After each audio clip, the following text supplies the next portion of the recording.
আমরা পানির দাম 600 থেকে 300 থেকে 600 টাকা এবং সিএনজি ভাড়া 300 জায়গায় 1000 টাকা। আপনি এটা ডেফিনেটলি এটা নেগেটিভ ভাবেই নিচ্ছি, আর এটা থেকে আমাদের বেরিয়ে আসতে হবে।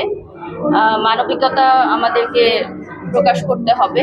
এই তো, আমার তো আর কিছু বলার নেই। এটা যার যার ব্যক্তি জায়গা থেকে তাকে করতে হবে। আমি একা করলে হবে না, পুরো দেশবাসীকে এগিয়ে আসতে হবে। আচ্ছা আপু, সেটা একটা প্রশ্ন। জনবহুল এলাকাতে প্রশিক্ষণ বিভাগ প্রশিক্ষণ দেওয়াটাকে আপনি কিভাবে দেখেন? ডেফিনেটলি এটা তো বন্ধ করতে হবে। এটাও আমাদের এক্সমাইল স্টুডেন্ট, যারা আমরা স্টুডেন্টরা আছি তাদের দাবির মধ্যে আছে যে এটা বন্ধ করতে হবে। আর আমার বাসাও হচ্ছে রানওয়ের খুব কাছে, তো আমি তো আরো বেশি ট্রমার মধ্যে থাকি। ইনফ্যাক্ট আমার রেস্টুরেন্টও হচ্ছে রানওয়ে ভিউর সাথে। তো রানওয়ে ভিউ এখন আসলে একটা সময় ছিল যে খুব ফ্যান্সি, যে রানওয়ে ভিউর সাথে থাকি, আমার বাসা রানওয়ে ভিউতে, আমার রেস্টুরেন্ট রানওয়ে ভিউতে, আমার স্কুল রানওয়ে ভিউতে, বাট এখন এটা আসলে ট্রমার জায়গায় চলে গেছে। তো এটা আসলে সংশোধন হওয়া দরকার। বাংলাদেশে 36টি শিক্ষণীয় বিমান আছে, তার মধ্যে 31টি দুর্ঘটনা ঘটিত হয়েছে। এই যে এই ব্যাপারটা আজকে আমরা এখানে শেষ করি ভাইয়া, আর বেশি কথা বলতে ধন্যবাদ।